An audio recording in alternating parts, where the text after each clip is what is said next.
What is up, everybody, and welcome back to Alex Reviews. The Arrival. Arrival. This was a tough one, guys. First off, shout out to ASAP Pebbles, aka Devin, Andrew, Sam, Claire, Braden, and Laurel. We all went and saw this movie together and had a fun time that night, but yeah, Arrival. It's something. A lot of critics love this movie, and I really yet to understand why. But let's just hop right into the review, and I'll explain why I don't like it, at least as much as others do. So, yeah. The originality of the film. This is not an original film. It is the typical aliens come down to Earth, and you have to talk to them and try to figure out what they want, but they don't speak your language, so you need to figure out what they are trying to get to you. So yeah, it's not really original. It's kind of boring too. So yeah, 1 out of 5 on the originality. The predictability of this film. This film has a little bit of unpredictability in it, and it's only because of one factor. The twists in this film are so fucking stupid that they're just incomprehensible. So, basically, the big twist of the movie, 2 of them, is that instead of it keeps flashing back from Amy Adams to what is supposed to be the past, but it's actually the future. Whoa, big twist. Yeah, that was kind of a bit predictable.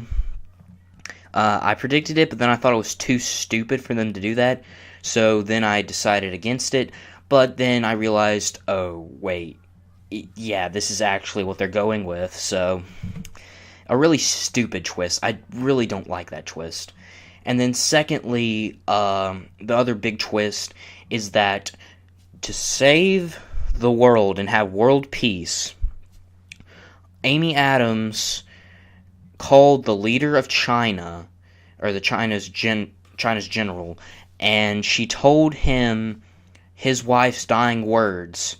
So that creates world peace. How does that make any fucking sense? That is the dumbest twist that I've seen out of almost anything. The only other film I can think of that has a dumber twist is Lady in the Water and any other M. Night Shyamalan movie, but my god, the predictability in this film is completely fucking terrible. 1 out of 5. The characters in this film. So, Dr. Banks is a linguist. Okay. And then you have Ian, who's a smart guy. And really not that smart, because he can't solve anything. It's all up to Dr. Banks. The characters that they have, they don't do anything with. Those are the 2 main characters, and they really don't try and do anything with anybody else in this film. So that gets a pretty much really annoying. So yeah, the characters, 1 out of 10. The story and the plot of this film. The story and the plot. I already said that the twist that they had in the film. Story, basically, Dr. Banks is having to try and find out why the aliens are here, and they're here to try and create world peace. That's it. Pretty basic. It's there, though, so I'm going to give it 2 out of 10. The moral of this film. The moral of this film is that language and communication is key to everything. I don't necessarily believe that. I think it's an okay moral to tell, but I don't think that it was a good thing to base this entire movie off of, so I'm going to give it a 5 out of 10. It was really kind of pointless, to say the least. Is it or will it be dated? If there's one thing that this film, I'll give it, it's not going to be dated. It doesn't really have any language. For a film being about communication, this film does not have a lot of dialogue in it, and the dialogue it has is complete and utter trash.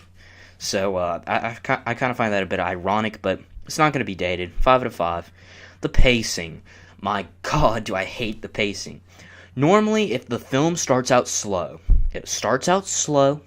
then it picks up fast, or it just like picks up a little bit faster. This film never picks up its pace. It goes 2 miles an hour the whole way through, except for the very end, the last 5 minutes, where it goes 100 miles an hour. That is god-awful pacing. It's one of the worst paced films that I've ever seen. So, yeah, 1 out of 5 on the pacing. The impact of this film. Yeah, I didn't feel anything for these characters. These characters, and they're just not... I'll get to it when I get relatable, but these films are really not relatable, so I don't feel anything for them. 1 out of 10. Does it hit the target audience and beyond? Apparently this hits beyond.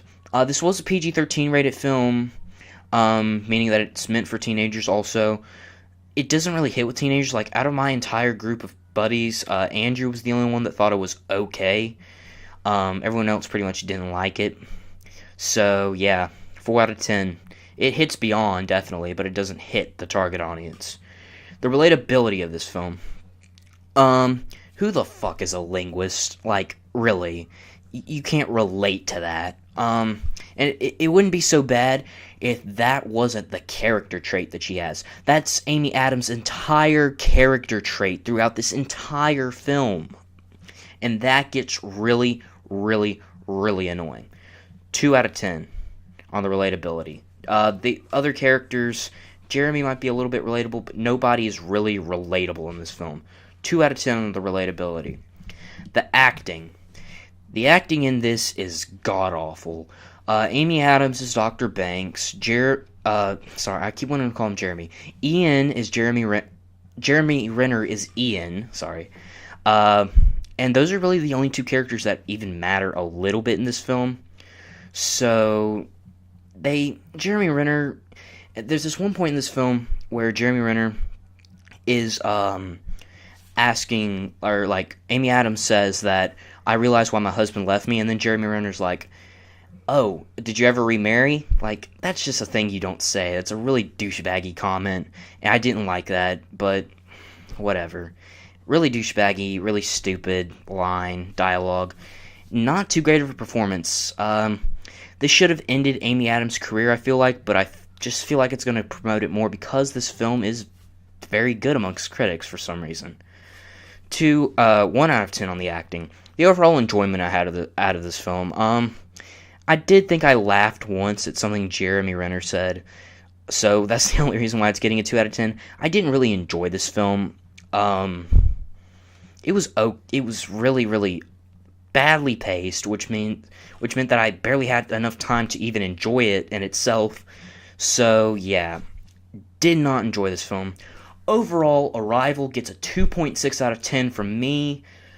Other critics will tell you that this film was very well paced, very well done, and I think it's a difference in age, really, because I think if you're a bit younger, and I'm usually pretty patient with movies, and I don't mind slow-paced movies, unless they're just mind-boggling slow.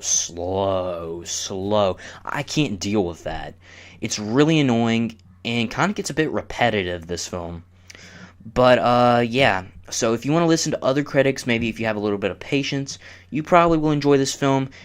Really, I can't stand anybody saying that the writing in this was phenomenal, because it really wasn't. The visuals were okay in themselves, the soundtrack's decent, but really, I didn't like the acting, maybe you did.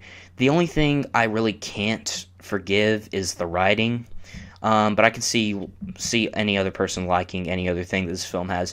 It's just a bunch of things that I have minor nitpicks with, and they add up together to make it a pretty big nitpicky movie. And I did kind of feel like I was nitpicking at this movie a good bit. But yeah, that's my review for Arrival. Sorry, 2.6 out of 10. Did okay. Next, well, this is Thanksgiving break week, so I'm gonna be recording a lot of stuff. I got like at least 10 things lined up to record, and I'm probably going to try and come up with about 15 or 20 things to record this week.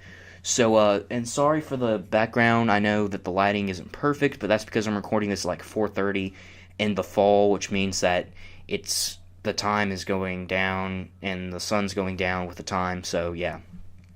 Anyways, that was long outro. Thank you guys for watching, and I will see you guys in the next video. Bye.